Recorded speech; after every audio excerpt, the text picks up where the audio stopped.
మీకు మీరు సోమవారం ఫ్యాన్గా ఉండి అప్పుడు మీరన్నీ ఆయన దగ్గరైనా నిజంగా ఒక హీరో చనిపోయిన తర్వాత ఇన్నేళ్ల తర్వాత కూడా ఆ అభిమానులు ఉండటం అనేది చాలా రేర్ సార్. చాలా చాలా చాలా రేర్. ప్రస్తుతానికి ఇప్పటికీ సోమవారం రీసెంట్గా విగ్రహాలు మన రాజమండ్రిలో ఒకటి విగ్రహం కట్టడం, విజయవాడ అట్లా కొన్ని కొన్ని ప్లేసుల్లో విగ్రహాలు చేయటం ఇవన్నీ. సో దాని గురించి మీరు చెప్తారు. అది చాలా గొప్ప విషయం అండి, మామూలు విషయం కాదు. సోమబాబు ఫ్యాన్స్ అప్పటి నుంచి నా దగ్గరికి వచ్చేవారు. నేను మామూలు ఫ్యాన్స్ కింద ఏదో చూస్తాను కదా, ఫ్యాన్స్ వస్తారు అలా చూశాను, కానీ వీళ్ళు ఎంత గొప్ప వాళ్ళని నేను ఆ రోజు ఊహించలేదు. నాకు ఎవరో కూడా గుర్తులేదు. వాళ్ళు చెప్తుంటే మీ ఫంక్షన్కి వచ్చామండి, మీరు అలా మాట్లాడారు, మీతో మేము ఎలా గడిపామండి, ఆ రోజు మీరు కాఫీ తాగమన్నారండి, ఇదండి ఇదండి. వీళ్ళంతా ఏంటంటే సోమవారం పోయిన తర్వాత ఈ ఫ్యాన్స్ అంతా ఒక చోట కలుసుకున్నారు, రకరకాల ఊళ్ళో. రాజమండ్రిలో విగ్రహం పెడదాం అని నిర్ణయానికి వచ్చి నా దగ్గరికి వచ్చారు మొదటిసారిగా. అక్కడ నేను ఫస్ట్ అనౌన్స్ చేశాను. అక్కడ చిన్న సభ పెట్టారు, సోమవారం బర్త్డే సభ ఏదో పెట్టారు ఆ రోజు. జరిగినప్పుడు నేను అనౌన్స్ చేశాను, సోమబాబు విగ్రహం పెడతా అన్నారు, నేను ₹1,00,000 డొనేషన్ ఇస్తాను అని. అది ఇన్స్పిరేషన్తో వాళ్ళు స్టార్ట్ చేశారు. ఉత్సాహం వచ్చింది వాళ్ళందరికీ. ఉత్సాహం వచ్చి చాలా కష్టపడి రాజమండ్రిలో మంచి ప్లేస్లో తీసుకున్నారు. వ్యతిరేకత ఎక్కడ కనపడలేదండి విగ్రహం పెట్టడానికి. ఇటు తెలుగుదేశం నుంచి కానీ అటు కాంగ్రెస్ నుంచి ఏ పార్టీ నుంచి కూడా సోమబాబు గారు విగ్రహం ఉంటాడు, అజాతశత్రువు కదా ఆయన, అందరికి ఇష్టమే కదా, ఎక్కడ వ్యతిరేకత రాలేదండి. సాధారణ పొలిటికల్గా వస్తాయి, ఎక్కడ రాలేదు. వాళ్ళు అలా మేనేజ్ చేసుకున్నారు. అందులో అక్కడ కమిషనర్ గారు సోమబాబు ఫ్యాన్, మున్సిపల్ కమిషనర్, ఇలాగా కొంతమంది చాలామంది ఆయన ఫ్యాన్స్ ఉన్నారు. అందులో ఎంపీ మా అరుణ్ కుమార్ నేను మంచి ఫ్రెండ్స్. అలాగే ఎమ్మెల్యే నాకు ఫ్రెండ్ అతను సూర్యప్రకాష్ రావు. అటు అపోజిషన్ బుచ్చి చౌదరి గారు, ఆయన మన ఫ్రెండే. ఇట్లా అటు కర్నూలు దుర్గేష్ ఎమ్మెల్సీ, అతను నా ఫ్రెండే. అంటే నా వల్ల అయిందని చెప్పట్లేదు, అంతా ఫ్యాన్సే, అంతా మనోళ్ళే, సహకరించండి అని చెప్పేవాడు వాళ్ళతోటి. కానీ కృషి అంతా వాళ్ళదే, అందులో నాది ఏమీ లేదు. అంత రాజమండ్రి పూడి శ్రీనివాస్ అనే ఆయన, సుధాకర్ బాబు, బట్టిపోల్ శ్రీనివాస్ అనే భీమవరం ఆయన, కర్నూలు ఫ్యాన్స్, బాలసుబ్రహ్మణ్యం ఒక చీరాల ఒక ఆయన, తిరుపతి నుంచి వీరప్రసాద్ గారు, ఇటువంటి వాళ్ళు 10 మంది ఉన్నారు. ఎస్ఎన్ రావు, కుమార్, ఇలా ఇంకా కొంచెం పేర్లు ఉన్నాయి, రాంబాబు.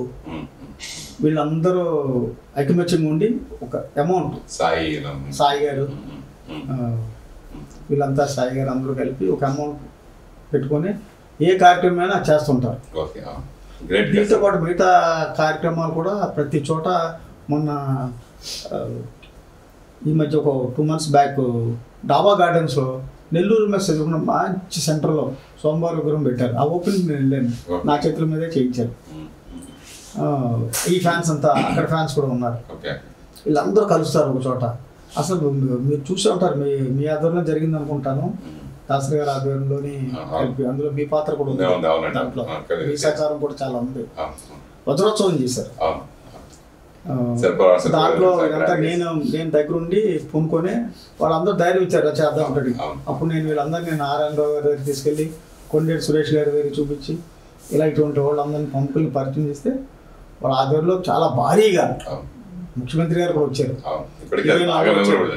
ఆల్ హీరోస్, కృష్ణరాజు గారు, కృష్ణ గారు, జయనిర్మల గారు అందరూ వచ్చారు. మీ అందరి సహకారంతో కూడా చాలా బాగా జరిగింది.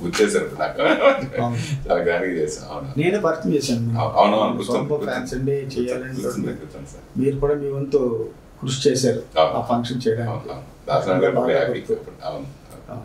తర్వాత కర్నూలులో కూడా విగ్రహం పెట్టారు, అది కూడా నారాయణరావు గారిని తీసుకెళ్ళాను. నారాయణరావు తీసుకెళ్ళి ఓపెనింగ్ చేయించాను. వాళ్ళకి వెన్నుదన్నుగా ఉన్నాను ఫ్యాన్స్కి. మనం చేసేది వెన్నుదన్ను, అంత గొప్ప ఫ్యాన్స్. నేను ఫ్యాన్ ఆయనకి, మా ఇద్దరికి చాలా మంచి అనుబంధం అండి. సోమబాబు గారికి నాకు సినిమాలు చేయకుండా మేము రెగ్యులర్గా మాట్లాడుకునేవాళ్ళం. చనిపోయే ముందు రాత్రి ఫోన్ నాదే, మీరు ఎవరైనా చెప్తారు. అది 8:20 నేను మాట్లాడాను, 8:40 దాకా మాట్లాడాను చనిపోయే రోజు ఆయనతోటి.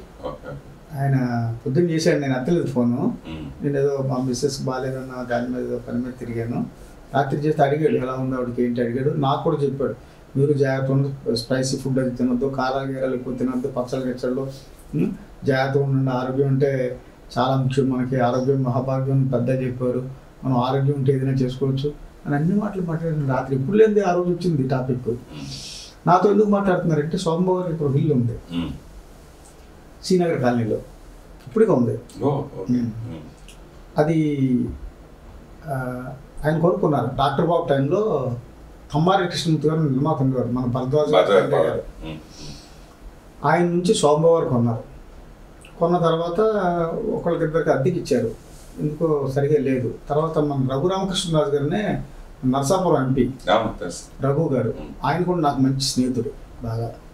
శోభబాబు గారు ఆయనకి ఇచ్చారు, అంటే నా ద్వారా కాదు, ఆయనకి ఉన్న రిలేషన్ బట్టి ఆయనకి ఇచ్చారు. ఆయన ఒక 7-8 సంవత్సరాలు ఆ ఇంట్లోనే ఉన్నారు. ఉండి ఖాళీ చేసిన తర్వాత తాళాలు కీసి నాకు అప్పు చెప్పేశారు. అప్పుడు నేను ఇక్కడ షిఫ్ట్ అయ్యాను. శోభబాబు గారు నరసింహరావు గారికి అప్పు చెప్పండి, కీసే నరసింహరావు చూసుకుంటాడు. అప్పుడు దాకా 12 ఏళ్ళు కేర్ టేకర్గా నేను ఆ ఇంటికి ఉన్నాను. అద్దెకి వద్దన్నారు, ఎవరికి వద్దు, పాడు చేస్తారు, అలా ఉంచండి, ఒక వాచ్మెన్ ఫ్యామిలీని ఎవరైనా పెట్టండి, మీకు కావాల్సిన అంటే నేను ఒక వాచ్మెన్ ఫ్యామిలీని మనకు కావాల్సిన తీసుకొచ్చి వాళ్ళని పెట్టి 10-12 ఏళ్ళు ఆయన చనిపోయేదాకా, చనిపోయిన తర్వాత కూడా నా హ్యాండ్ ఓవర్లో ఉంది. ఆ తర్వాత ఎవరికి అద్దెకి వద్దని చెప్పారు, రెనోవేషన్ చేయించమన్నారు. రెనోవేషన్ చేయించమంటే ఎస్టిమేషన్ ఏది వేసుకున్నారు, వాళ్ళు వేసుకుని ఆ డబ్బులు నాకు పంపించారు. ఏ రోజు కూడా అకౌంట్ చూడలేదండి అది అయినా. నేను ఒక రోజు ఇస్తే చింపేశారట. ఇదేంటి చింపేశారు నేను అడిగాను.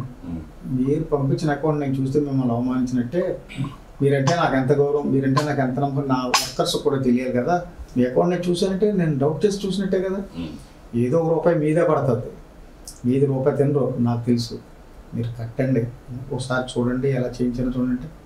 ఏమొద్దు, అంతా అయిపోయి వస్తాను అప్పుడు చూస్తాను, అప్పుడు దాకా మీరు ఏ పద్ధతిలో కట్టాలనుకుంటే ఆ పద్ధతి వెళ్ళిపోండి, చేసేది నాకు చెప్పండి, ఇలా జరిగిందని చెప్తే అలా చేసేద్దాం. అలా నేను చెప్పేవాడు, ఇలా అనుకుంటున్నాను, ఈ టైల్స్ వేద్దాం అనుకున్నా, ఆ టైల్స్ గో హెడ్ అనేవాడు. చెప్పి అట్లాగా రెడీ చేసేవాడికి ఇంకా ఆయన వస్తారు, ఒక నెలలో చూస్తారు, 15 రోజులుగా ఈ గౌరవం జరిగింది. ఇప్పుడు ఇల్లు ఉందండి? ఉందండి, అబ్బాయి కింద ఉంది. ఈ మధ్య ఒక 2 months బ్యాక్ ఇచ్చారని తెలిసింది. అది ఎవరికో కాదు, వాళ్ళ వదిన గారు అబ్బాయికి. వాళ్ళు ఎప్పటి నుంచి అడుగుతున్నారు అది. ఇంకెందుకు వాళ్ళ అబ్బాయి అన్నాడు, ఎందుకు నేను ఏం చేస్తాను, ఇప్పుడు ఇక్కడ ఉన్నా ప్రాపర్టీస్ అన్ని ఇక్కడ ఉన్నాయి కదా, రెంట్కి ఇచ్చారు కొన్నాళ్ళు స్కూల్కి, చిన్నపిల్లలది స్కూల్కి ఇచ్చారు. తర్వాత నర్సరీకి. ఆ తర్వాత జరిగింది తెలిసింది నాకు. గ్రేట్ థింగ్ అండి. ఆయనతో కూడా నాకన్నా మీరే నాకు ఫోన్ లో మాట్లాడి పని చేస్తే నేను వెళ్ళి ఆయన ఇంటర్వ్యూ చేసిన సోమబాబు గారిని 2 సార్లు ఇంటర్వ్యూ చేశాను కదా సార్. మన యాక్టింగ్ కాపీ చేసి ఆయన రాసి ఇంటర్వ్యూ కూడా చేయడం జరిగింది. ఇప్పటికే మెమరబుల్ గా మన మ్యాగజైన్ అలా ఉంది. ఆయన మళ్ళీ లెటర్ రాసిన దానికి అసలు అద్భుతంగా మీరు చేశారు. కంపోజింగ్ ఏంటి అంత బాగా చేశారు.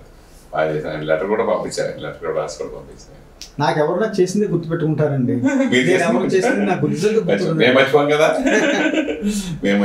ఇప్పుడు మురళీమోహన్ గారు ఫోన్ చేశారు, వాళ్ళ మనవరాలు పెళ్ళని. ఏమంటే ఏమన్నా పని ఉంటే చెప్పండి, మీ అమ్మాయి పెళ్లి మేమే దగ్గర ఉండి చేసాం, వంటల దగ్గర అది అండి, భోజనాల దగ్గర అన్ని ఉండి మేమే చేసామండి, మీ మనవరాలు కూడా చేస్తామంటే ఇద్దరు పాప అందుకొని అంకుల్ చాలా థ్యాంక్స్ అందింది, మీరు నాకు అంతా గుర్తుంది, మీరు నాకు వెండి గ్లాసులు ఇచ్చారు అన్నారు.